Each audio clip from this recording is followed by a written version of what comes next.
Caro presidente Jorge Viana, senhoras e senhores senadores, nossos telespectadores da TV Senado, ouvintes da Rádio Senado, neste momento eu estou aqui nesta tribuna não como senadora, mas como uma cidadã brasileira, gaúcha com muito orgulho, mas brasileira sobretudo. Essa minha manifestação neste espaço democrático, que é o plenário do Senado, é de preocupação real com os rumos políticos, econômicos e sociais de nosso país, especialmente depois da reunião de ontem no Palácio do Planalto. A presidente da República, Dilma Rousseff, reuniu 27 governadores e 26 prefeitos dos grandes centros urbanos para apresentar, eu diria, um prato feito como resposta às mobilizações populares que sacodem o país. Não houve debate com os convidados, que foram apenas coadjuvantes de um cenário, como a gente diz, uma foto de família ou uma foto para a imprensa. Na verdade, esse é um exercício que, como eu disse ontem, exige muito diálogo entre as partes envolvidas como resposta a esta crise. O senador Mozarildo disse há pouco, esta crise é de todos, senador. É de todas as instituições, é do Executivo, é do Legislativo, é do Judiciário, é do próprio Serviço Público brasileiro, é do Ministério Público, todos nós, é das Forças Armadas, todos nós precisamos prestar muita atenção nesta mensagem que chega das ruas. Fazer uma reforma política, por exemplo, ou qualquer outra reforma por meio de uma Assembleia Constituinte exclusiva, como foi proposto pela presidente, é, eu penso, um grave equívoco. É até inconstitucional. É clara fraude à lei suprema do Estado de Direito. Uma tentativa de driblar a ordem jurídica vigente, constituída em 1988. Constitucionalistas de várias escolas em todo o país são taxativos. Uma constituinte só pode ser convocada quando há ruptura da ordem jurídica e a maioria dos juristas discorda, assim como a Ordem dos Advogados do Brasil, a OAB. Eu quero apenas ressaltar a palavra usada pela presidente como indicativo da disposição de diálogo. Ela disse que estava propondo a abertura de um debate. Ela não foi taxativa de dizer que queria isto, mas abertura de um debate. Só que a leitura que faz o jornalista é uma leitura do imediato pela crise.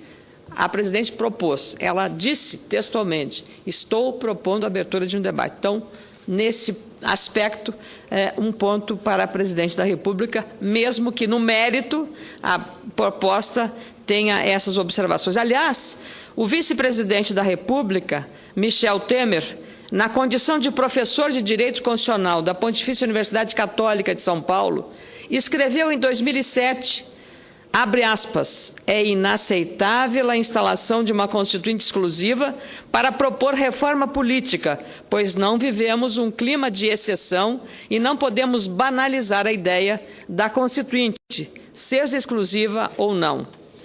As regras estabelecidas pelo Poder Constituinte original, no caso da nossa Constituição, devem ser mantidas, respeitadas.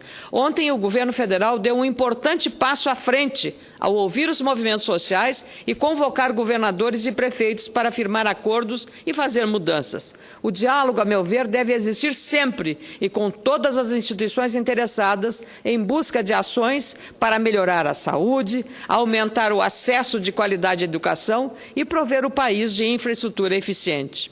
Fazer reforma política por meio de constituinte exclusiva é um passo atrás, um retrocesso no processo democrático de nosso país.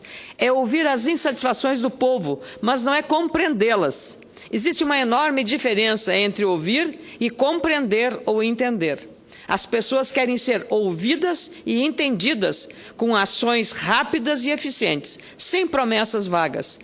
As vozes que se multiplicam pelo país são apelos por mudanças reais. Aliás, o ministro do Supremo Tribunal Federal, Luiz Roberto Barroso, que vai assumir amanhã, numa cerimônia, a cadeira no Supremo Tribunal Federal, e indicado pela presidente Dilma Rousseff para a Suprema Corte, afirmou, antes de se tornar ministro, que, abre aspas, Constituinte com agenda prévia é inconstitucional, pois reforma política poderia ser feita normalmente sob a Constituição Federal que está em vigor. Como disse, aliás, o ministro das Comunicações, Paulo Bernardo, numa entrevista à revista Veja de grande repercussão, e a ele eu cumprimento pelo teor e pela opinião expressa nessa entrevista. Nessa semana, disse o ministro Paulo Bernardo, abre aspas, os manifestantes estão protestando contra tudo e a mensagem que isso passa é que as pessoas querem participar mais e serem ouvidas, fecha aspas. É isso que as pessoas querem, discursos que se transformem em realidade, coerência, mais ação e menos propaganda. As ruas querem estabilidade, fazer planos com suas famílias e amigos, ter a possibilidade de viver bem o presente com a esperança de um futuro com mais qualidade e mais segurança. Não se faz reforma política da noite para o dia, unilateralmente, sem a participação ativa desta Casa, do Congresso Nacional. Os parlamentares que aqui estão representam milhões de eleitores de todos os estados, de diversas classes sociais e dos mais variados setores da sociedade. Para realizar reforma política, não basta invocar uma representação exclusiva, é preciso exercer, na prática, o discurso da reforma. O governo tem hoje no Congresso uma das maiores bases aliadas comparados aos parlamentos do mundo inteiro. Se a reforma política ainda não foi aprovada nos moldes que a democracia aceita, foi porque o governo não quis. O senador Francisco Dornelles, meu grande líder aqui nesta casa, experiente, que tem, eu diria, no DNA, o gene da política, ele costuma dizer que a Constituinte foi criada para fazer uma nova ordem política e não uma nova ordem econômica ou social. Isso gera mais insegurança política. Aliás, nas crises, senador Mozarildo Cavalcante, senador Álvaro Dias, não se pode combater o fogo com gasolina. Não se joga no colo do parlamento a responsabilidade que deve ser compartilhada. Com muito prazer, concedo a parte ao senador Álvaro Dias. Primeiramente, senadora Ana Amélia, para cumprimentá-la, é repetitivo afirmar que Vossa Excelência sempre traz à tribuna pronunciamentos com muita competência e profundidade de conteúdo. Eu creio que o que está ocorrendo, essa postura de insegurança, claudicante mesmo, da presidente, confusa, tem a ver também com a sua assessoria política. A sua equipe é simplesmente sofrível. Na última quinta-feira, quando o Congresso estava ameaçado de invasão, eu assisti o Jornal Nacional e a repórter ao vivo dizia: nesse momento a presidente Dilma está reunida no Palácio do Planalto com duas ministras, eu vou evitar citar os nomes.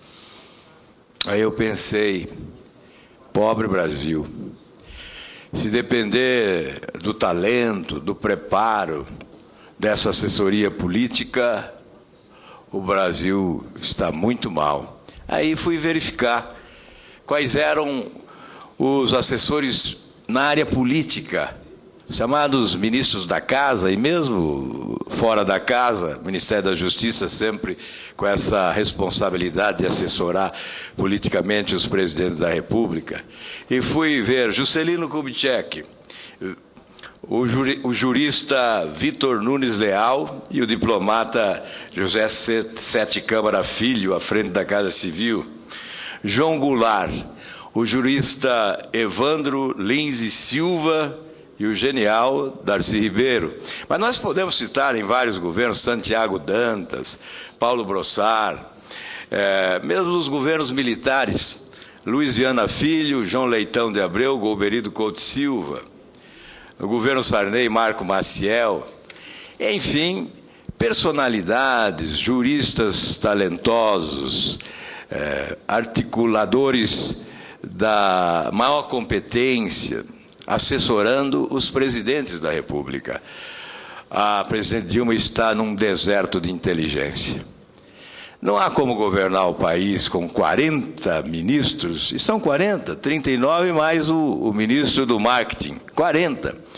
Não é possível governar o país com 40 ministérios, com a competência puxada para baixo. Eu não quero tomar o tempo de Vossa Excelência, os meus cumprimentos. Muito obrigada, senador Álvaro Dias. Eu tenho certeza que a atitude republicana e atenciosa do nosso senador Jorge Viana entende o momento que nós estamos vivendo e que nós temos também aqui uma responsabilidade, como teve Vossa Excelência. Eu lhe agradeço muito, quero que seu parte seja incorporado ao meu pronunciamento nos anais do Senado, senador Álvaro Dias. Calar a voz do Congresso, neste momento, é reforçar a crise institucional do país e desprezar o necessário equilíbrio de poderes em nossa democracia. É fazer com as demais instituições democráticas, como a imprensa, o que já estão tentando fazer com o Ministério Público com a PEC 37. Proposta de emenda à Constituição, como todos sabem, espalhada nos cartazes em todo o Brasil. Sequer foi citada ontem no pacto proposto pelo governo. A proposta tramita na Câmara e limita os poderes de investigação do Ministério Público. Aliás, os próprios representantes dos policiais federais são contrários à exclusividade da Polícia Federal e Civil para investigar crimes, pois sabem que a cooperação de instituições como o Ministério Público é fundamental para dar respostas e solucionar crimes difíceis no Brasil, sobretudo aqueles voltados à investigação da corrupção e do mau uso do recurso público, e dar respostas à sociedade sobre as pautas de segurança. Eu queria dizer que ontem o presidente do Sindicato dos Policiais Federais, o Sindipol do Distrito Federal, Flávio Werneck, repudiou a PEC 37. Parabéns a esses policiais federais por entender o espírito institucional e republicano dessa boa convivência. Portanto, para finalizar, se o governo, real e sinceramente, quisesse aprovar a reforma política como quer a sociedade, certamente isso já teria acontecido. Do pacote apresentado pelo governo, em resposta às manifestações, ficaram enormes dúvidas, por exemplo, sobre o compartilhamento dos recursos e responsabilidades entre os entes federados, a União, os estados e os municípios. É um sinal de que a reforma urgente corre o risco de mais uma vez ser adiada. Seria uma péssima notícia à população que ocupou as ruas. A sociedade que vai às ruas está conectada, não apenas nas redes sociais, mas também à realidade e ao dia a dia dos centros urbanos. São brasileiros, mulheres e homens de todas as idades, que sentem na pele a falta de infraestrutura dos hospitais, das unidades de saúde, o sacrifício de muitas horas perdidas no transporte público de má qualidade e também caro, com os altos preços dos alimentos e também do serviço e a inflação batendo à porta. É uma sociedade solidária, pois vai às ruas para apoiar a causa do outro, sabendo que ao longo de um dia comum de trabalho, todos, ricos, pobres ou da classe média, pagam um elevado preço pela caótica vida nos grandes centros urbanos. Sou totalmente contrária à baderna e ao vandalismo, como aconteceu ontem em Porto Alegre, bem referido aqui pelo senador Paulo Paim, que falou da primavera, senador Paulo Paim, e a primavera brasileira chega em pleno inverno. Isso talvez seja o mais bonito. O inverno é um pouco da morte da natureza, e a primavera, citada belamente na sua poesia, é o que nós estamos vendo na política brasileira. Eu fico muito feliz em lhe conceder o aparte, senador Paulo Paim. Senador Amélia, tenho certeza que o senhor Jorge Viana, nessa terça-feira, vai ser tolerante, até porque o plenário... Ele sempre é tolerante, não é só hoje, ele sempre é. Somos poucos aqui no plenário, e Vossa Excelência faz uma reflexão sobre o quadro que se apresenta. Eu entendo o seu pronunciamento como um pronunciamento propositivo, afirmativo, que é preciso refletir e avançar, sim, na reforma política. E todos nós, executivo, legislativo, judiciário, ouvir mais a mensagem que está vindo das ruas, como Vossa Excelência foi feliz aí, simbolicamente falando da PEC 37. Eu quero mais cumprimentar Vossa Excelência, e por que eu digo isso, senadora Ana Amélia? Porque às vezes quando a gente faz uma reflexão um pouco mais aprofundada, alguém sempre diz que a gente está contra alguém. Não, Vossa Excelência não está contra ninguém.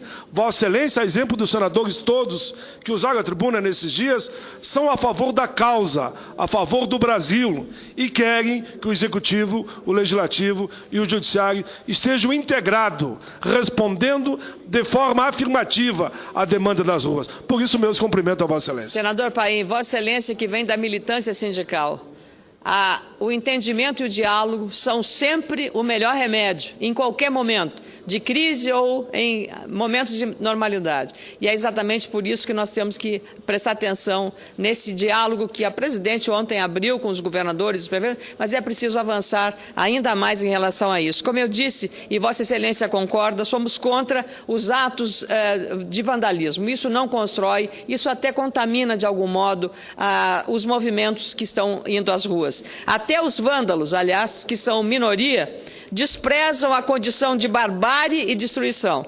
Um dos jovens que depredaram o Palácio do Itamaraty, aliás, um monumento à arquitetura moderna de Oscar Niemeyer, que nos orgulha tanto, durante o protesto, ele invadiu o Itamaraty e ele, na última quinta-feira passada, isso aconteceu. O Samuel Souza de Jesus, de 19 anos, ele disse estar arrependido dos atos que praticou. Portanto, é um vândalo arrependido. Então, é esse sentimento. Está desempregado, mas sonha fazer um concurso público. E admitiu no depoimento à polícia exatamente essa condição de arrependimento do que havia feito impensadamente. Nós, senadores, também sonhamos, como ele, com uma reforma política verdadeira.